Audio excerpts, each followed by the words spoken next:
Aimer, c'est avant tout savoir se sacrifier pour les autres. Ici, nous sommes à plus de 700 km de la ville de Kinshasa, dans le Congo profond, plus précisément dans le secteur de Niadinkara, territoire de Bulungu, province du Kwilu, à la paroisse Saint-Hubert de Moutoy du diocèse d'Idiofa. C'est l'accueil délirant que cette marée humaine, que ce peuple attendait jusque tard dans la soirée, de celui qu'il qualifie de sauveur, de docteur Nicolas Ndoukoute-Nganser, accompagné de sa tendre épouse Mama Lydie, ainsi que de toute l'équipe de la fondation Ndoukoute, venue sous une ambiance de gaieté totale et inédite, comme vous pouvez le constater.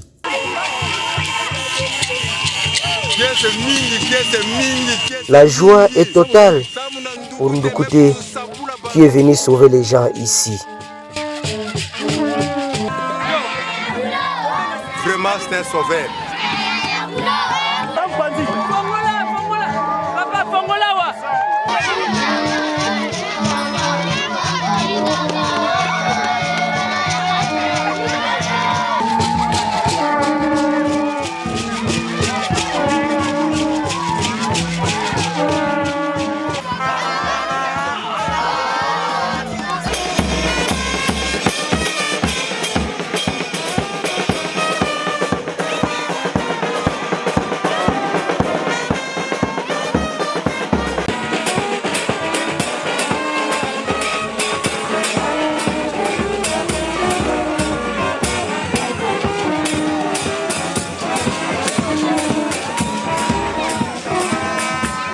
Le docteur Ndoukoute s'y est rendu pour un objectif très précis, comme il en a d'ailleurs dans ses habitudes d'humaniste et de chrétien convaincant. Matérialiser la campagne totalement gratuite en chirurgie générale et en ophtalmologie au bénéfice de la population de Moutoy et de ses environs du 1er au 10 juillet 2026.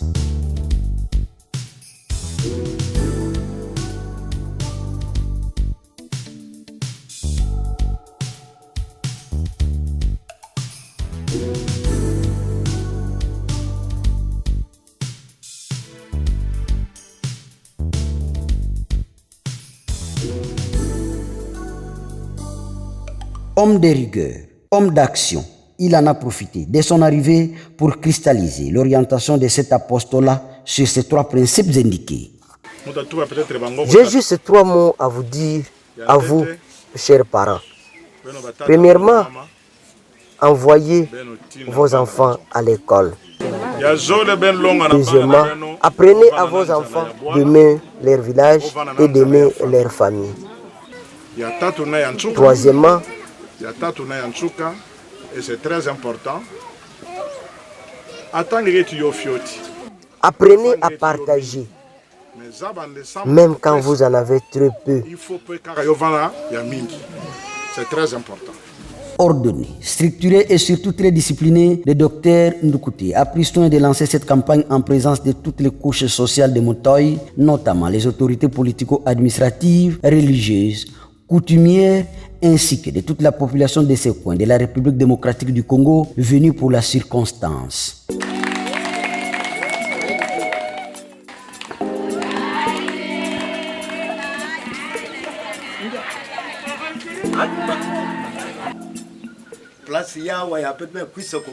Ici, nous sommes unis. On sait que le développement est imminent. Au nom de Monseigneur José Moko, évêque d'Idiofa que je représente ici à la mission catholique Moutoy, et au nom du BEDOM, j'accorde mon feu vert au docteur Nicolas Ndoukoute et à toute son équipe d'entamer sa campagne ici à la paroisse Saint-Hubert de Moutoy, puisque cela fait partie du développement humain.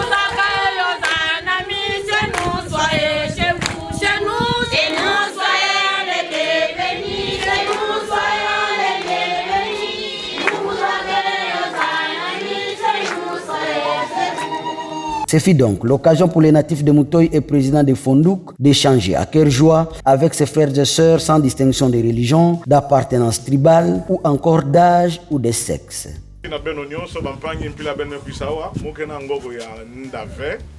Merci à vous tous qui êtes venus ici. Je n'ai pas grand-chose à vous dire. Nous sommes venus aider. Priez pour nous, comme l'a fait M. l'abbé, puisque le travail que nous avons à faire est immense. Priez pour nous, afin que tout se passe bien.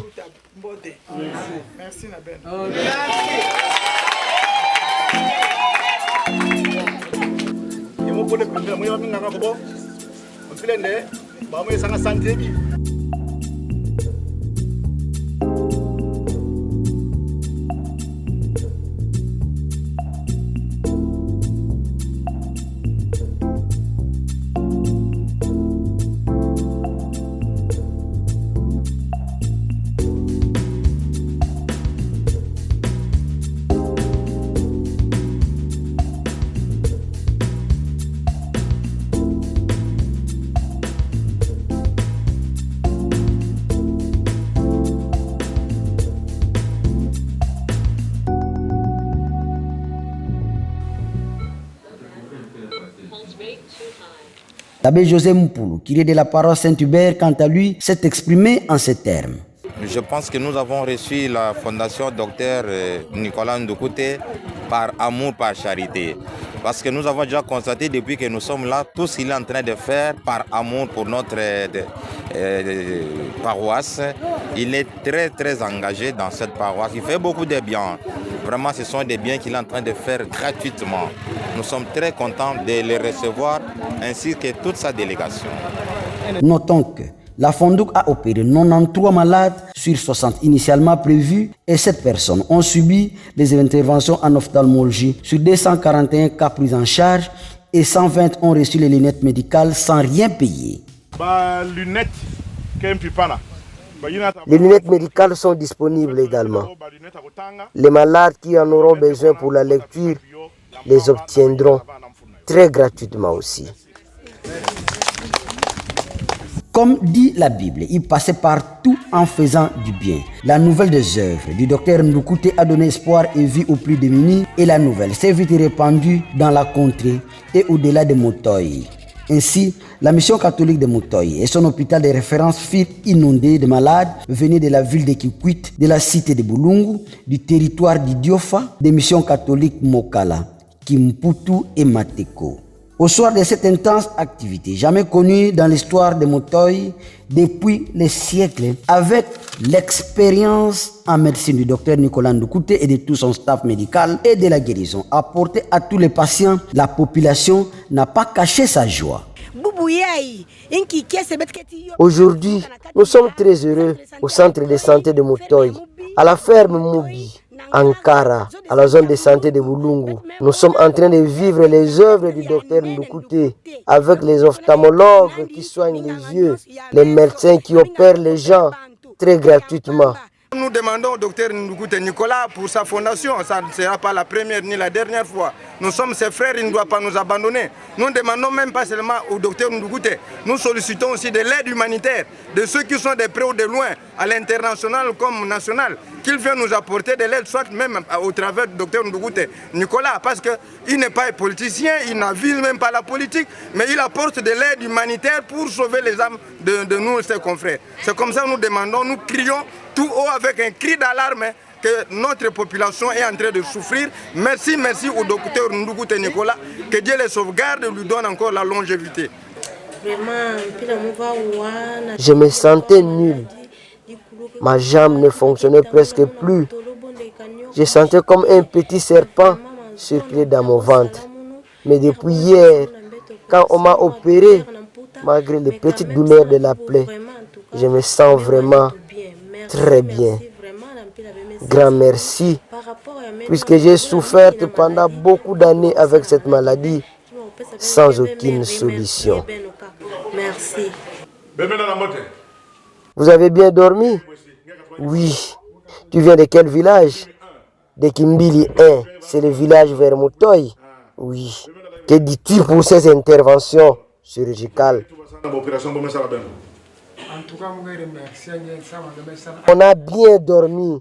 Nous te disons merci. On était prêts à mourir. Mais grâce à toi, on a retrouvé la vie. Rien à te donner. Sinon, infiniment merci.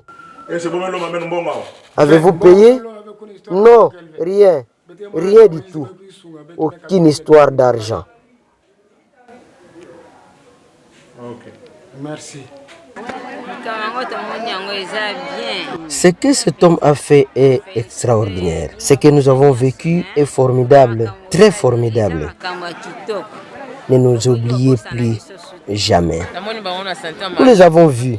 Ils sont en très bonne santé. Tous les malades sont bien portants.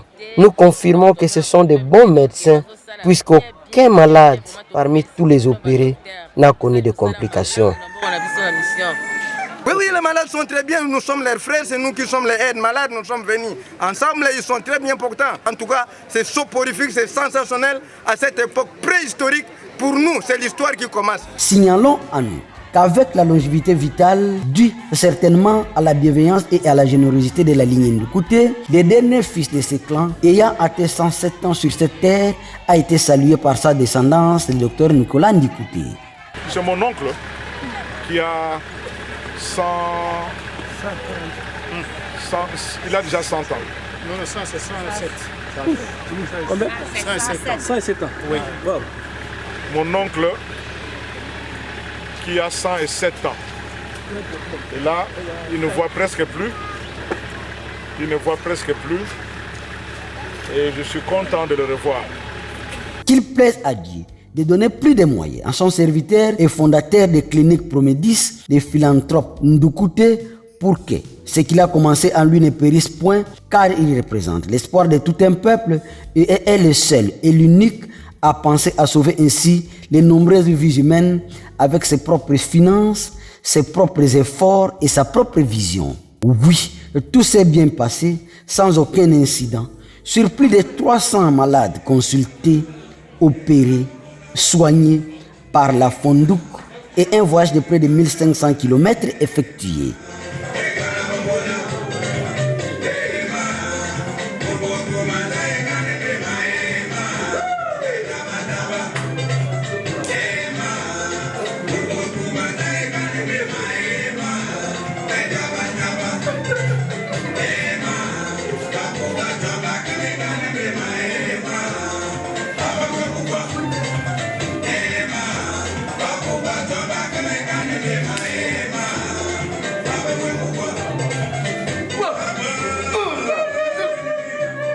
Malgré ces sacrifices imposés, le docteur Ndukute éprouve un sentiment d'intense joie, garde son sourire légendaire pour avoir accompli cette mission qu'il qualifie lui-même de divine.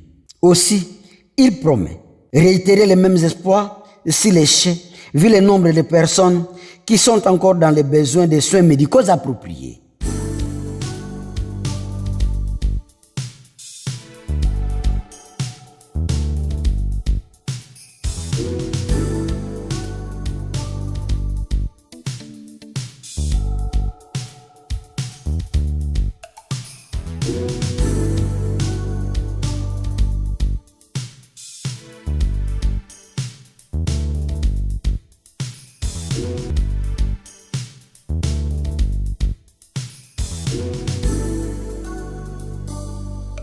Précisons enfin que le docteur Nicolas Ndukute est l'un des rares notables du Grand Bandundu, de Boulungu, et même l'unique de Mutoy, et qui a construit une villa moderne chez lui au village, et qui a servi dans plusieurs occasions à l'évêque José Mokodi Diofa d'y passer nuit lors de ses itinérances pastorales, et où, au-delà de l'hôpital, où séjournait le docteur Nicolas Ndukute pour sa campagne, a organisé les audiences privées avec tout celui qui les souhaitait avant de se séparer avec ses contemporains sous un pas de danse et de joie.